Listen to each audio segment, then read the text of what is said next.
À 3 heures du matin, j'ai vu ma femme partir discrètement avec sa voiture. Je l'ai suivie et je suis resté pétrifié quand je l'ai vue traîner un lourd sac noir et le jeter dans le lac. Mon cœur a semblé s'arrêter. Je tremblais en appelant le 911. Quand la police a remonté le sac, un officier a soudain chuchoté « Mon Dieu !» J'ai vu ma femme traîner un sac noir dans l'eau à 3h11 du matin, et je n'ai rien fait pour l'arrêter. J'aurais dû l'interpeller, courir le long de la berge, lui saisir le bras, exiger de savoir ce qu'il y avait dans ce sac et pourquoi elle se tenait les pieds dans l'eau du lac Clearwater, dans le noir, un lundi d'octobre. J'aurais dû faire n'importe laquelle des choses qu'un mari fait quand il voit sa femme faire quelque chose qui lui glace le sang. Mais je n'ai rien fait. Je suis resté derrière un bouquet de bouleaux, à 40 mètres du rivage, observant à travers les interstices de l'écorce blanche, et je n'ai rien dit parce que mes jambes ne bougeaient pas. Parce que ma voix ne sortait pas. Parce qu'une partie de mon cerveau qui contrôle la pensée rationnelle s'était complètement arrêtée, remplacée par une terreur unique, pulsante et dévorante qui disait « Tu es en train de regarder ta femme se débarrasser de quelque chose qui ne devrait jamais être trouvé. » Le sac était lourd. Elle luttait avec. Deborah Blackwell mesure 1,68 mètres, pèse 63 kg, elle est forte pour sa taille, ayant des années d'expérience à manipuler des chiens de 36 kg sur les tables d'examen à la clinique vétérinaire. Mais quoi qu'il y ait eu dans ce sac, cela mettait ses limites à l'épreuve. Elle l'avait enserré des deux bras, le dos courbé, ses pieds glissant dans la boue au bord de l'eau. Elle a grogné, un son que je n'avais jamais entendu de ma femme en 23 ans de mariage, un son d'effort physique brut qui avait sa place dans un entrepôt, pas sur la rive d'un lac. À 3 heures du matin, elle a poussé le sac dans l'eau. Il n'a pas flotté. Il a coulé immédiatement, aspirant la surface avec lui comme une bouche qui avale. Elle est restée là un instant, respirant difficilement, les bras ballants, fixant l'endroit où le sac avait disparu. Puis elle a tourné, est retournée à sa voiture, est montée et est partie. Je suis resté derrière les bouleaux. Mes mains tremblaient si fort que lorsque j'ai sorti mon téléphone, je l'ai fait tomber 2 fois dans les feuilles avant de pouvoir le tenir assez fermement pour composer le numéro. Le 911. Quelle est votre urgence? Je m'appelle Perry Blackwell.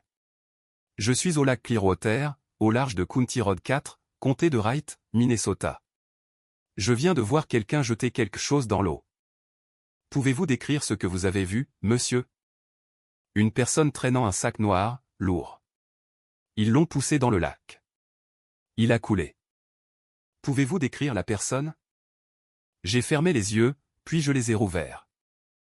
Les mots sont sortis comme des pierres tombées une à une dans un puits, c'était ma femme. Mais je dois revenir en arrière. Je dois revenir à 2h47 du matin. 24 minutes avant que le sac ne touche l'eau, quand je me suis réveillé dans mon lit, dans notre maison de M Street à Monticello, Minnesota, et que j'ai tendu le bras vers ma femme, pour trouver des draps froids. Je dors léger. J'ai toujours été comme ça. Mon père était pareil. Il disait que c'était parce que les hommes Blackwell sont faits pour remarquer les choses, ce qui est probablement la raison pour laquelle je suis devenu inspecteur en bâtiment et lui pompier. Et son père avant lui était gardien de nuit à l'usine Cargill en dehors de la ville. Nous sommes des hommes qui se réveillent quand quelque chose ne va pas, même quand nous ne savons pas ce que c'est. Le lit était vide. Le côté de Deborah était froid, ce qui signifiait qu'elle était partie depuis au moins 15 ou 20 minutes. La salle de bain était sombre. Le couloir était sombre. Mais depuis la fenêtre de la chambre, je pouvais voir la porte du garage se fermer. J'ai regardé dehors. La voiture de Deborah, un Toyota RAV4 gris de 2020, reculait de l'allée. Pas de phare. Pas de phare à 2h47 du matin. Les gens éteignent leurs phares quand ils ne veulent pas être vus. Ce n'est pas une spéculation. Ce n'est pas de la paranoïa. C'est un fait que j'ai appris en 22 ans d'inspection de bâtiments, où j'ai vu toutes sortes de tromperies que les gens pratiquent quand ils ne veulent pas que quelqu'un remarque ce qu'ils font. Pièces cachées, sous-sol muré, construction non autorisée derrière de faux murs. Les gens qui n'ont rien à cacher ne construisent pas de faux murs. Et les gens qui n'ont rien à cacher ne conduisent pas sans phare à 3 heures du matin. J'ai enfilé un jean et une veste, j'ai attrapé mes clés et je l'ai suivi. Monticello est une ville d'environ 14 000 habitants, à 65 km au nord-ouest de Minneapolis, située sur le fleuve Mississippi dans le comté de Wright. C'est le genre d'endroit où les gens reconnaissent les camions des autres, où les matchs de football du lycée sont l'événement social de la semaine, et où un homme qui a vécu ici pendant 23 ans et inspecté la moitié des bâtiments du comté peut conduire sur les routes en dormant. Je savais exactement où Deborah allait dès l'instant où elle a tourné sur County Road 4. Il n'y a qu'une seule chose sur County Road 4, après la ferme Gustozon, le lac Clearwater. Un lac de taille moyenne entouré de forêts domaniales, populaire pour la pêche en été, vide et sombre en octobre. Le genre d'endroit magnifique à midi et terrifiant à minuit. Je l'ai suivi à distance, mes phares éteints moi aussi, roulant au clair de lune à la mémoire musculaire. Elle s'est engagée sur la route de service qui mène à la rampe de mise à l'eau sur la rive nord. Je me suis garé sur l'accotement, derrière un bouquet de bouleaux, j'ai coupé le moteur et j'ai marché à travers les bois jusqu'à ce que je puisse voir l'eau. Et puis j'ai regardé. Je vous ai déjà raconté ce que j'ai vu. Le sac, la lutte, l'eau qui l'avalait. Deborah debout sur le rivage, respirant, fixant, puis partant. Ce que je ne vous ai pas dit, c'est ce qui m'a traversé l'esprit pendant les 4 minutes et 30 secondes qu'il lui a fallu pour traîner le sac du coffre de son RAV4 jusqu'au bord de l'eau et le pousser dessous. La première pensée fut l'évidence, quelqu'un est mort et ma femme l'a tué. Le sac avait la bonne taille. Le poids était le bon. L'emplacement était le bon, isolé, sombre, eau profonde. Tout ce que mon cerveau traitait pointait vers une conclusion. La conclusion que toute personne tirerait en regardant quelqu'un jeter un lourd sac noir dans un lac à 3 heures du matin. La deuxième pensée fut pire, Lial, le frère de Deborah, l'addict qui avait vidé notre famille émotionnellement et financièrement pendant plus d'une décennie. L'homme qui s'était désintoxiqué en 2016, était resté sobre pendant 6 ans, puis, selon la dernière conversation que Deborah et moi avons eue à son sujet, allait bien, restait loin des ennuis. Et si allait bien était un mensonge? Et si Lial avait fait quelque chose, ou que quelque chose lui était arrivé? Et Deborah était en train de nettoyer le désordre, comme elle avait nettoyé les désordres de Lial pendant toute leur vie d'adulte. La troisième pensée fut celle qui me fit composer le 911. Si ma femme a fait quelque chose de terrible et que je l'ai vu sans rien dire, alors je suis complice. Quoi qu'il y ait dans ce sac, quoi que Deborah ait fait, la vérité doit éclater. Non pas parce que je le voulais, mais parce que le cachet ferait de moi le genre de personne que j'ai passé toute ma carrière à démasquer, le genre qui construit de faux murs. Je ne construis pas de faux murs. Je les démolis. C'est mon travail. Les adjoints sont arrivés à 4h03 du matin. 2 voitures de patrouille, les lumières clignotantes, rebondissant sur l'eau et les bouleaux. L'adjoint Holt Granger fut le premier à sortir, 38 ans, bâti comme un secondeur intérieur, avec l'efficacité calme d'un homme qui avait répondu à suffisamment d'appels tardifs pour savoir que la plupart n'étaient rien et certains étaient tout.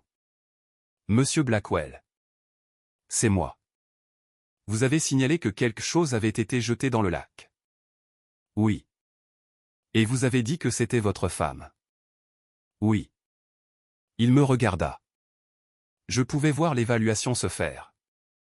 Ce type est-il crédible? Est-ce une dispute conjugale? Est-ce un homme qui essaie de créer des ennuis à sa femme? J'ai compris le regard. J'aurais fait la même chose. Pouvez-vous me montrer où? Je les ai conduits à l'endroit sur le rivage où Deborah était entrée dans l'eau. Ses empreintes étaient toujours visibles dans la boue. Des empreintes de basket, taille 38, s'enfonçant profondément sous le poids de ce qu'elle portait. Les traces menaient de la route à l'eau en ligne droite, le genre de chemin déterminé qui indiquait que ce n'était pas spontané. Elle était déjà venue ici. Elle savait exactement où aller. Granger a appelé par radio une équipe de plongeurs. Puis il s'est tourné vers moi. Monsieur Blackwell, j'ai besoin de vous poser quelques questions pendant que nous attendons. Je comprends. Quand avez-vous vu votre femme pour la dernière fois avant ce soir? À 22h30. Nous avons regardé les infos ensemble. Elle est allée se coucher vers 23h. Je suis resté éveillé à lire jusqu'à minuit environ. Un comportement inhabituel récemment? Quelque chose qui vous a inquiété? J'y ai réfléchi. Vraiment réfléchi. Et la réponse qui est venue m'a surpris, car c'était oui. Il y avait eu des choses, de petites choses, le genre que remarque un inspecteur en bâtiment, parce que remarquer est ce que nous faisons. Deborah avait été distraite pendant des mois. Non pas d'une manière qui signifie malheureuse ou infidèle. Je connaissais ces signes.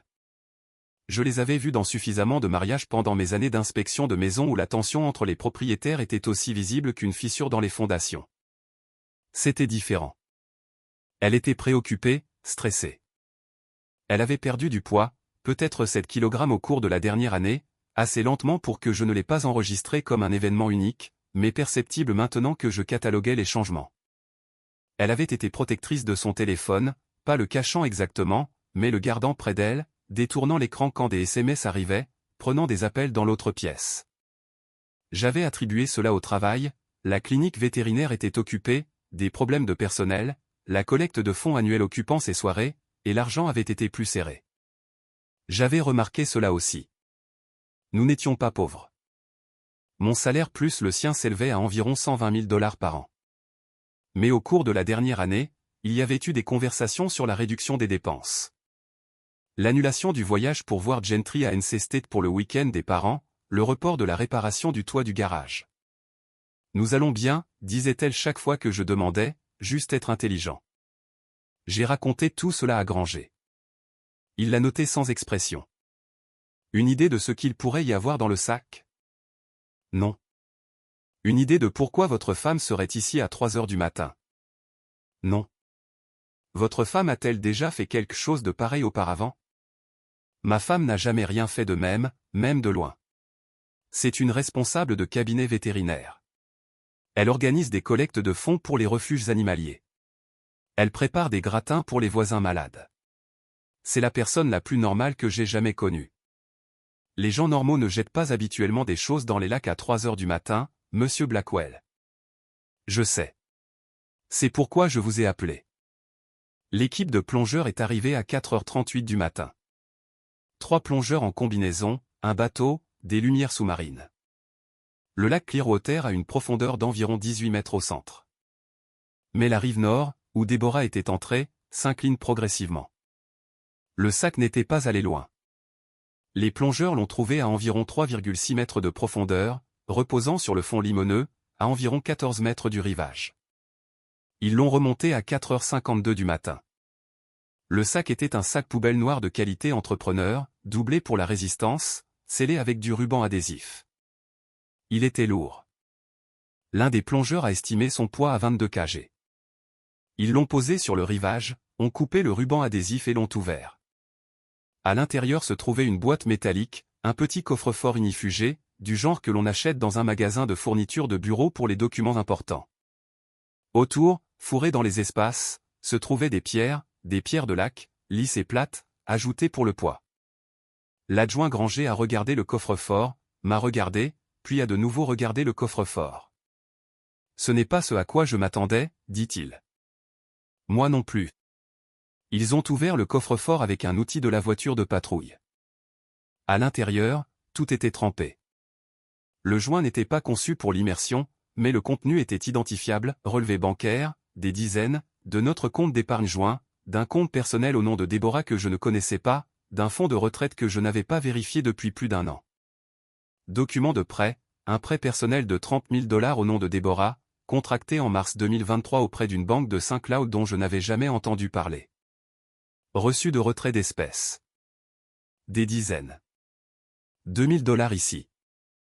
3 500 $ là. 5 000 $. 4 200 $ et 6 000 $. S'étalant sur 18 mois, pour un total que je ne pouvais pas additionner de tête, mais la pile était épaisse. 2 téléphones jetables, des appareils prépayés bon marché, du genre que l'on achète chez Walmart et que l'on jette, et un registre manuscrit. Un petit carnet à spirale, du genre que Deborah utilisait pour les listes de courses, rempli d'entrées de sa main soignée. Des dates, des montants en dollars, et un nom que je ne reconnaissais pas, Knox Everett. L'adjoint Granger lisait le registre par-dessus l'épaule du plongeur qui le tenait. J'ai vu son visage changer. Le calme professionnel s'est dissous. Ses yeux se sont agrandis, sa mâchoire s'est serrée.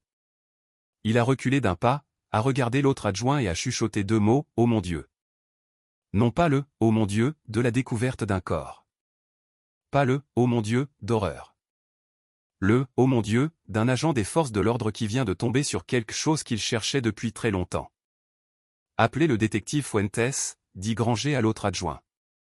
Tout de suite, dites-lui que c'est à propos de Knox Everett. Je me tenais sur la rive du lac Clearwater à 5 heures du matin un lundi d'octobre, regardant un adjoint passer un appel téléphonique urgent à propos d'un nom que je n'avais jamais entendu, tenant des relevés bancaires qui prouvaient que ma femme drainait les finances de notre famille depuis 18 mois. Et je ne comprenais absolument rien à ce qui se passait. Pas de corps, pas de sang, pas de scène de crime comme je l'avais craint.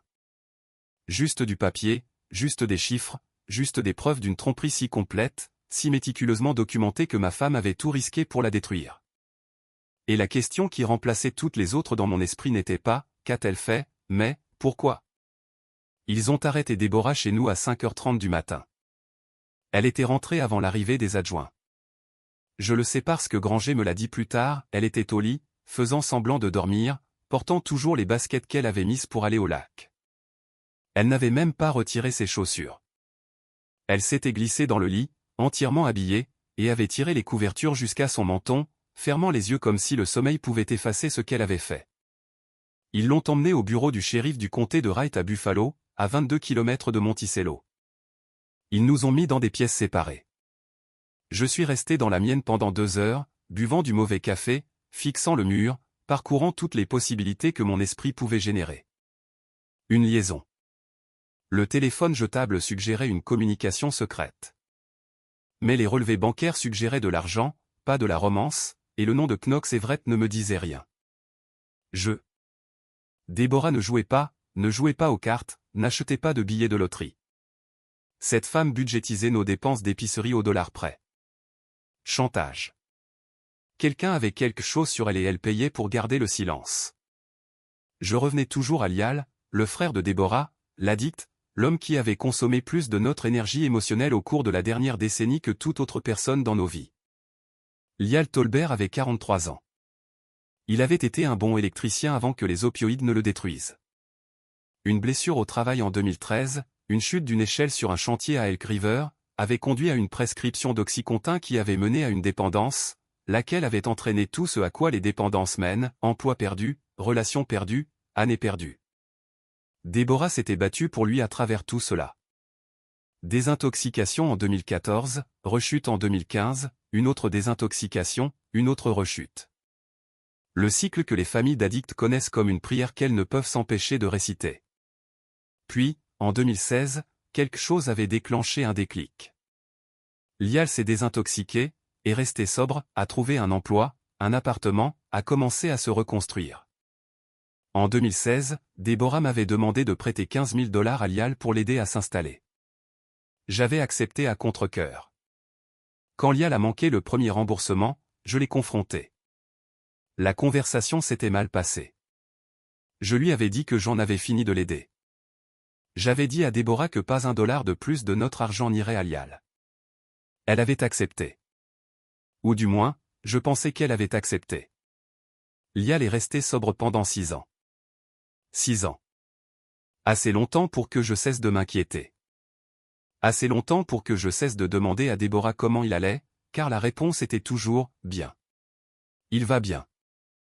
Assez longtemps pour que j'oublie la vérité fondamentale sur la dépendance que chaque membre de la famille apprend finalement, sobre ne signifie pas guéri. Cela signifie attendre. À 7h15 du matin, la détective Anita Fuentes est arrivée.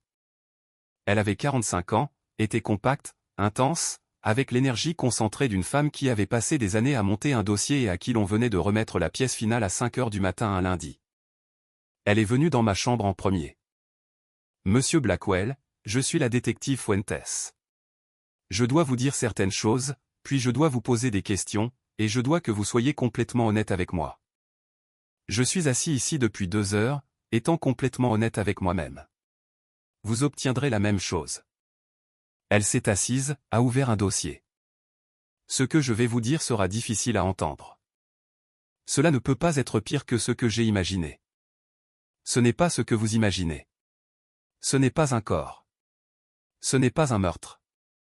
Ce n'est pas ce que vous pensez. Alors, qu'est-ce que c'est? Votre femme a effectué des paiements à un homme nommé Knox Everett pendant environ 18 mois. Le montant total, d'après les dossiers que nous avons récupérés du lac, est d'environ 94 000 $. Ce chiffre m'a frappé comme un camion brûlant un feu rouge. 94 000 $? D'où? Nous n'avions pas 94 000 $. Nous avions des économies, peut-être 40 000 $ la dernière fois que j'ai vérifié, et une retraite, et le revenu de Déborah, mais 94 000 $, c'était presque tout notre salaire net annuel. Qui est Knox Everett? Knox Everett est un prêteur prédateur opérant dans la région du comté de Sherburne. Il cible les personnes qui n'ont pas accès aux services financiers traditionnels, toxicomanes, joueurs, personnes endettées qu'ils ne peuvent gérer par des voies légitimes. Il applique des taux d'intérêt à faire rougir un usurier et il applique le remboursement par l'intimidation et les menaces. Nous montons un dossier contre lui depuis 2 ans, mais nous n'avons jamais eu de documentation suffisante de ses opérations jusqu'à ce soir. Pourquoi Déborah le payait-elle? C'est ce que je dois lui demander. Mais d'après les dossiers, les paiements correspondent à la dette contractée par quelqu'un nommé Lyall Tolbert. Elle me regarda. Votre beau-frère? J'ai fermé les yeux. Lyall. Monsieur Blackwell, saviez-vous que votre beau-frère avait rechuté? Non. Saviez-vous que votre femme était en contact avec Knox Everett? Non. Saviez-vous que votre femme avait contracté un prêt personnel de 30 000 $, retiré environ 40 000 $ de votre épargne commune, et effectué un retrait anticipé d'environ 24 000 $ de son fonds de retraite? Chaque chiffre était un coup de marteau. Chacun atterrissait sur une partie différente de la structure que j'avais bâtie en 23 ans de mariage. La confiance, le partenariat, la conviction que je savais qui était ma femme et à quoi ressemblait notre vie de l'intérieur. Coup après coup après coup, et je pouvais sentir la structure se fissurer. Non, dis-je, je ne savais rien de tout ça. Voulez-vous parler à votre femme? Oui. Ils ont amené Déborah dans ma chambre. La détective Fuentes est restée assise dans un coin, observant. Déborah est entrée, vêtue du jean et du sweatshirt qu'elle avait porté au lac, ses baskets toujours boueuses, ses cheveux non lavés, ses yeux rouges et gonflés. Elle ressemblait à une femme qui n'avait pas dormi depuis 2 jours, ce qui était probablement le cas, car les gens qui sont sur le point de jeter des preuves dans un lac ne dorment pas bien la nuit précédente. Elle s'est assise en face de moi, la table métallique entre nous, la lumière fluorescente au-dessus de nous, la détective dans le coin, et 23 ans de mariage compressés dans les 60 cm d'espace entre nos mains sur la table. Dis-moi, dis-je. Elle m'a dit. Lyall avait rechuté en décembre 2022. Une opération du dos en novembre avait réintroduit les analgésiques, et la dépendance qui avait dormi pendant 6 ans s'était réveillée affamée. En 2 mois, il était de nouveau sous opioïdes. En 4 mois, il avait perdu son appartement, son emploi et ses économies. Il était allé voir Knox Everett pour de l'argent, 12 000 $ initialement, pour couvrir le loyer et gagner du temps. Mais les taux d'intérêt d'Everett n'étaient pas des taux. C'étaient des pièges. 35% par mois, composés. En 6 mois, les 12 000 $ étaient devenus 87 000 $. Il m'a appelé en mars 2023, dit Déborah. Sa voix était plate, épuisée. La voix d'une femme qui portait un poids si lourd que le poser ressemblait moins à un soulagement qu'à un effondrement. Il pleurait. Il a dit que les gens d'Everett l'avaient menacé. Ils lui ont dit qu'ils lui feraient du mal s'il ne payait pas. Il m'a supplié, Perry. Il m'a supplié comme il le faisait quand nous étions enfants, et que papa était ivre, et Lyall se cachait dans mon placard et me demandait d'arrêter ça. Alors tu as payé? J'ai payé la première fois, c'était 5 000 $ de nos économies. Je me suis dit que c'était une fois, que je paierais cette dette, et que Lyall se désintoxiquerait, et que je remettrais l'argent avant que tu ne t'en aperçoives. Mais ce n'était pas une fois. Non. Everett n'arrêtait pas d'ajouter des intérêts et Lyall n'arrêtait pas d'avoir besoin de plus. Et chaque fois que je pensais que c'était presque fini, il y avait un autre paiement, une autre menace, un autre appel téléphonique au milieu de la nuit. J'ai contracté le prêt personnel à mon nom. J'ai pioché dans ma retraite. J'ai vidé les économies. Et j'ai tout gardé dans ce coffre-fort parce que j'avais besoin de suivre chaque dollar, chaque paiement, chaque reçu, afin de pouvoir prouver ce que j'avais payé si Everett affirmait un jour que je ne l'avais pas fait. Pourquoi ne m'as-tu pas dit? Elle m'a regardé, et le regard sur son visage était la réponse avant que les mots ne viennent, parce que tu m'as dit plus d'argent pour Lyall. Tu m'as dit que tu en avais fini. Tu m'as dit en 2017 que si Lyall revenait vers nous, tu partirais. Et je t'ai cru. Alors j'avais un choix, te le dire et te perdre, ou le cacher et sauver mon frère. Tu as choisi Lyall. J'ai choisi les deux. J'essayais de sauver les deux. J'essayais de maintenir Lial en vie et de préserver notre mariage. Et je sais maintenant que je ne pouvais pas faire les deux. Mais à l'époque, Perry, à l'époque, cela semblait être la seule option que j'avais. Et le lac? Pourquoi jeter les preuves? Parce que j'ai fait le dernier paiement il y a 2 semaines. C'est fini. La dette est payée. Lial est en traitement. Sa 4e fois, je sais, mais cette fois il est allé volontairement. Et je voulais que tout disparaisse. Chaque relevé, chaque reçu, chaque téléphone jetable. J'avais l'habitude de parler à Everett. Je voulais tout jeter à l'eau et faire comme si cela n'était jamais arrivé. Mais je t'ai suivi. Mais tu m'as suivi.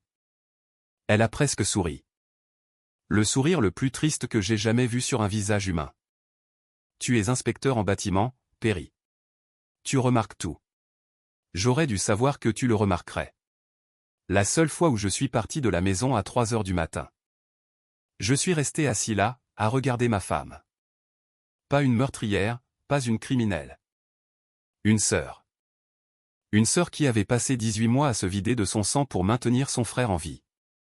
Qui avait menti à la personne qu'elle aimait le plus parce qu'elle croyait que la vérité lui coûterait tout.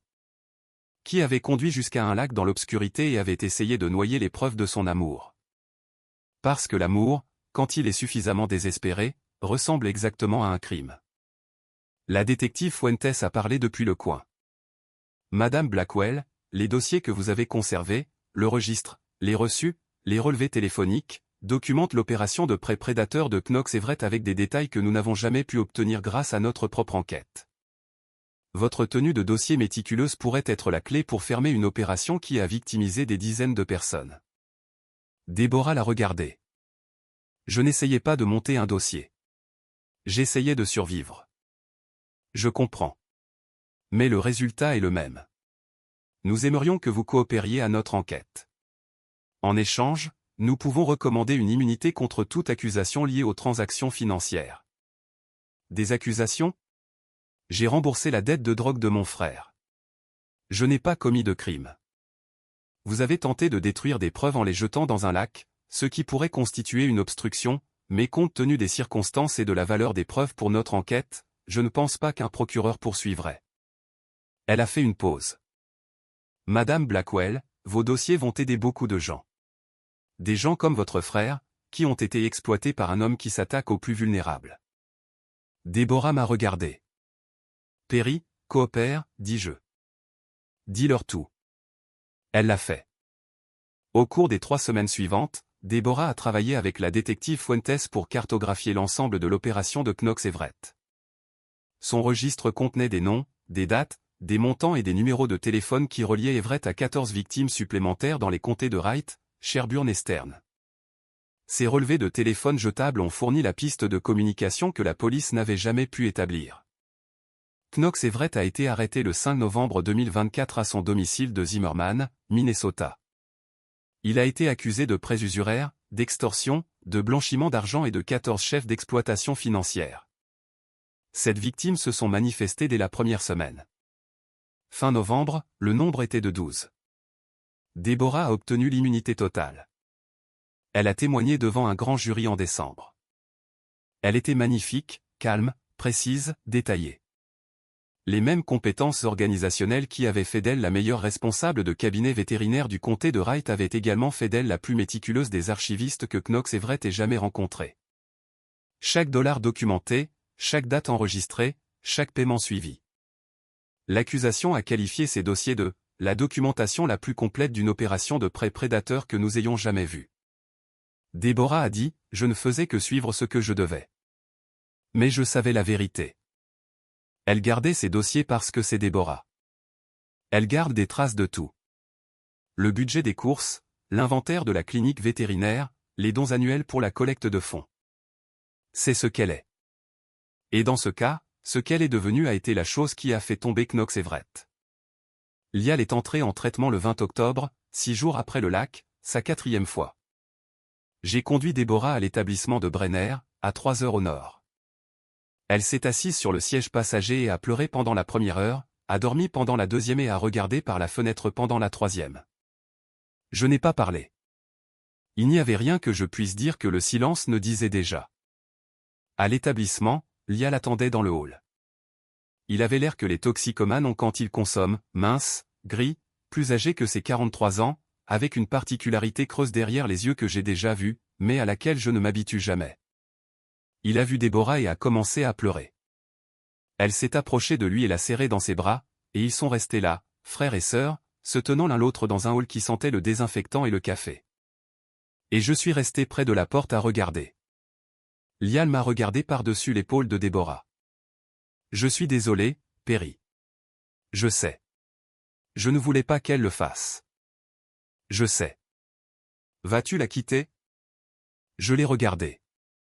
Cet homme qui avait consommé 94 000 $ de l'argent de ma famille, 18 mois de la santé mentale de ma femme, et 23 ans de confiance que je ne récupérerai peut-être jamais entièrement. Cet homme à qui j'avais 17 ans plus tôt que j'en avais fini. Cet homme qui se tenait dans le hall d'un centre de réadaptation pour la 4e fois, me demandant si le mariage de sa sœur survivrait au naufrage de sa dépendance. Non, dis-je, je ne la quitterai pas. Je ne l'ai pas dit parce que j'en étais sûr. Je l'ai dit parce que Déborah était là, et qu'elle avait besoin de l'entendre. Et à ce moment-là, être la personne dont elle avait besoin était plus important que d'être la personne que j'étais réellement, c'est-à-dire un homme qui n'avait aucune idée si son mariage survivrait, mais qui comprenait, à un niveau structurel, que s'en aller maintenant équivaudrait à démolir un bâtiment alors qu'il y avait encore des gens à l'intérieur. Je suis un inspecteur en bâtiment. Je ne démolis pas. J'évalue. J'identifie les dommages. Je détermine si la structure est assez solide pour être réparée, et ensuite je la répare si je peux. 5 mois ont passé. Nous sommes en mars 2025 maintenant. Le printemps du Minnesota, qui n'est pas vraiment le printemps. C'est un hiver tardif qui fait semblant de dégeler, avec de la neige sale au sol, un ciel de la couleur du vieux béton et un froid qui vous pénètre les articulations et vous rappelle que cet état ne donne rien gratuitement. Déborah et moi sommes toujours ensemble. Nous sommes en thérapie. Tous les jeudis soirs, 18 h, au cabinet du docteur Ingrid Soulem sur Walnut Street à Monticello. Déborah s'assied d'un côté du canapé. Je m'assieds de l'autre. L'espace entre nous est mesuré en pouces, mais il semble être des kilomètres. Et nous passons 50 minutes chaque semaine à essayer de réduire la distance. Certaines semaines sont meilleures que d'autres. Certaines semaines, nous parlons de ce qui s'est passé, pourquoi et comment, et nous avançons, et les kilomètres semblent se réduire. D'autres semaines, nous restons silencieux. Et le silence n'est pas le genre confortable que 23 ans de mariage construisent. C'est le genre prudent, le genre qui se produit lorsque deux personnes ont peur qu'un mot inapproprié ne fissure quelque chose qui est encore en train de se solidifier. L'argent est un fait. 94 000 $ partis. Les économies anéanties, la retraite endommagée, un prêt personnel de 30 000 $ toujours en cours de remboursement. 540 $ par mois pour un avenir prévisible. Nous nous sommes assis à la table de la cuisine en novembre et avons examiné les chiffres comme j'examine un bâtiment qui a subi une tempête. Qu'est-ce qui est endommagé? Qu'est-ce qui est récupérable? Qu'est-ce qui doit être remplacé entièrement? Nous pouvons le reconstruire, a dit Déborah. Je sais que nous le pouvons. Cela prendra des années. Je sais. Es-tu en colère? J'y ai réfléchi. Je lui devais l'honnêteté. Nous avions convenu au bureau du docteur Soulem que l'honnêteté était le fondement sur lequel nous nous reconstruisions. Et on ne peut pas construire sur un fondement sur lequel on ment encore. Oui, dis-je. Je suis en colère, pas à cause de l'argent. L'argent peut être remplacé. Je suis en colère que tu ne me l'aies pas dit.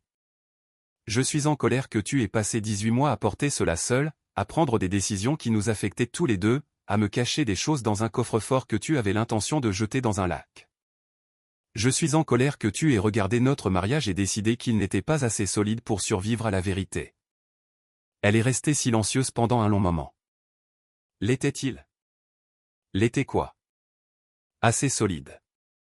Si je t'avais dit en mars 2023, quand Lial a appelé pour la première fois, qu'il avait rechuté et qu'il devait 12 000 $ à un usurier, et que j'avais besoin de l'aider, aurais-tu dit oui? Je l'ai regardé. Ma femme, la femme qui avait passé son enfance à protéger son frère d'un père ivre, qui avait passé son âge adulte à le protéger de lui-même. qui avait passé 18 mois à le protéger d'un prédateur tout en me protégeant de la connaissance qui aurait mis notre mariage à l'épreuve d'une manière que je n'étais pas sûr qu'il puisse supporter. Non, dis-je, j'aurais dit non. Je t'ai dit en 2017 que j'en avais fini. Et si je te l'avais dit, et que tu avais dit non, et que Lial avait été blessé ou tué par les gens d'Everett parce que je n'avais pas payé, je dois le dire, Perry. Si Lial avait été blessé parce que j'avais respecté ta limite au lieu de lui sauver la vie, notre mariage aurait pris fin de toute façon. Non pas à cause de Lial, mais parce que je ne me serais jamais pardonné. Et tu aurais été marié à une femme qui se détestait. Je n'ai pas répondu parce qu'elle avait raison. Et avoir raison ne rend pas les choses acceptables, mais cela les rend compréhensibles. Et la compréhension est le premier pas sur le long chemin entre où nous sommes et où nous devons être. Lial est sobre depuis 5 mois. Il est toujours à l'établissement de Brenner. Il appelle Déborah tous les dimanches. Il m'appelle le premier de chaque mois. Les conversations sont courtes, maladroites, ce sont les conversations de deux hommes qui essaient de construire quelque chose qu'ils n'ont jamais eu. Pas une relation exactement, mais une reconnaissance qu'ils sont liés par une femme qu'ils aiment tous les deux, et une histoire qu'ils ont tous les deux survécue. Le mois dernier, il a dit « Je vais te rembourser, Perry. » Chaque dollar. Lial, c'est 94 000 $. Je sais ce que c'est, et je vais le rembourser, même si cela prend le reste de ma vie. Je n'ai pas discuté, non pas parce que je crois qu'il le fera ou l'histoire suggère le contraire mais parce qu'il avait besoin de le dire, et j'avais besoin de le laisser faire. Gentry est rentré de NC State pour les vacances d'hiver. Il en sait une partie. Que sa mère a aidé son oncle avec des problèmes d'argent. Que cela a mis la famille en difficulté financière. Que ses parents s'en sortent. Il ne connaît pas le montant. Il ne connaît pas le lac. Il ne sait pas que son père était assis dans un bureau de shérif à 5 heures du matin, croyant que sa mère aurait pu tuer quelqu'un. Waverly en sait moins. Elle sait que ses parents sont en thérapie. Elle sait que quelque chose s'est passé. Elle a 18 ans, elle est perspicace, le genre de fille qui observe et attend, et ne pose des questions que lorsqu'elle est prête à avoir des réponses. Elle est venue me voir le mois dernier pendant que je ponçais une étagère dans le garage. Un projet sur lequel je travaillais depuis des semaines. Ma version de la thérapie. Le genre de travail où mes mains pensent et mon esprit se repose. Papa. Oui. Toi et maman, ça va aller? J'ai arrêté de poncer, j'ai regardé ma fille, 18 ans, le visage de sa mère, l'entêtement de son père, debout dans l'embrasure de la porte du garage, dans son sweatshirt de Monticello High, posant la question que chaque enfant d'un mariage endommagé finit par poser. Nous y travaillons, dis-je.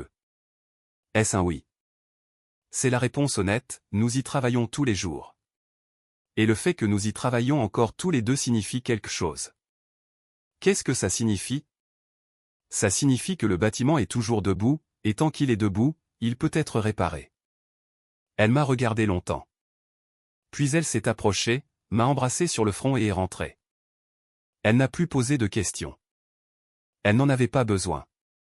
C'est une Blackwell. Elle sait que les choses importantes ne se disent pas. Elles se construisent lentement, avec des mains fermes, pièce par pièce. Je suis assis sur mon porche arrière en ce moment. C'est tôt le matin. Le soleil de Mars est bas et faible, réchauffant à peine l'air, mais il est là. Déborah est à l'intérieur, en train de faire du café. J'entends la machine fonctionner, le bruit qu'elle fait quand l'eau touche le filtre. Un son que j'ai entendu 10 000 matins et auquel je n'ai jamais pensé jusqu'à récemment, quand j'ai commencé à remarquer tout de notre vie avec l'attention accrue d'un homme qui a failli la perdre. Elle m'apportera une tasse dans quelques minutes. Noire, sans sucre. Elle m'apporte du café sur ce porche depuis 23 ans. Et le fait qu'elle le fasse toujours, qu'elle sorte toujours en robe et me tende la tasse, et s'assoit dans le fauteuil à côté de moi sans rien dire pendant que le soleil se lève.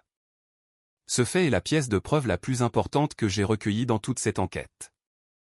Pas les relevés bancaires, pas le grand livre, pas l'équipe de plongeurs, pas le fait de remonter un sac du lac Clearwater à 4h52 du matin. Le café, la chaise, le choix de rester. J'ai vu ma femme jeter un sac noir dans un lac à 3h du matin et j'ai pensé au pire. Le pire n'était pas vrai. La vérité était quelque chose que je n'avais jamais imaginé. Non pas un crime de violence, mais un crime d'amour. Une sœur se vidant de son sang pour maintenir son frère en vie, cachant les preuves, non pas parce qu'elle était coupable de quelque chose de terrible, mais parce qu'elle était coupable de quelque chose d'humain. Elle aurait dû me le dire. C'est le fait auquel je reviens chaque matin. Elle aurait dû me le dire et j'aurais dû être le genre d'homme à qui elle pouvait le dire. Peut-être que je l'étais et qu'elle n'avait pas confiance. Peut-être que je ne l'étais pas et qu'elle avait raison de ne pas avoir confiance. Peut-être que la réponse se situe quelque part entre les deux, dans l'espace que 23 ans de mariage créent. L'espace où deux personnes se connaissent assez bien pour prédire exactement comment la vérité va tomber, et décident qu'elles préfèrent la porter seule plutôt que de la voir briser quelque chose qu'elles ont passé toute leur vie à construire. Je ne sais pas. Je suis inspecteur en bâtiment, pas philosophe. Je sais lire une structure. Je sais trouver les fissures. Et je sais qu'un bâtiment n'a pas besoin d'être parfait pour mériter d'être sauvé. Ce mariage n'est pas parfait. Il ne le sera peut-être plus jamais. Mais il tient. Et tant qu'il tient, je continuerai d'inspecter, de réparer, de faire le travail qui maintient les murs droits et le toit sur nos têtes. C'est ce que font les hommes Blackwell. Nous remarquons les choses. Nous réparons les choses. Et nous ne nous détournons pas d'une structure qui a encore de bonnes fondations. Maintenant, je veux vous poser une question. Que feriez-vous si vous suiviez votre conjoint à 3 heures du matin et le voyiez jeter quelque chose dans un lac? Appelleriez-vous la police ou les confronteriez-vous d'abord? Supposeriez-vous le pire ou chercheriez-vous une autre explication? Et voici la question la plus difficile. Avez-vous déjà découvert que quelqu'un que vous aimez garder un secret, non pas pour vous faire du mal, mais pour protéger quelqu'un d'autre? Cette protection a-t-elle sauvé la personne qu'ils essayaient de sauver? Et qu'est-ce que cela a coûté à la personne qui protégeait? Parfois, l'amour ressemble à un crime. Parfois, la personne qui noie des preuves dans un lac à 3 heures du matin le fait parce qu'elle aime trop quelqu'un pour laisser la vérité détruire ce qu'ils ont construit. Je ne dis pas que c'est juste. Je ne dis pas que c'est pardonnable. Je dis que c'est humain. Et humain est la seule chose que chacun de nous peut être. Laissez votre réponse dans les commentaires. Je les lis tous. Si cette histoire vous a touché de manière inattendue, appuyez sur le bouton j'aime. Partagez-la avec quelqu'un qui a besoin de l'entendre. Surtout toute personne qui aime quelqu'un avec une dépendance et sait ce que cela coûte de le maintenir en vie.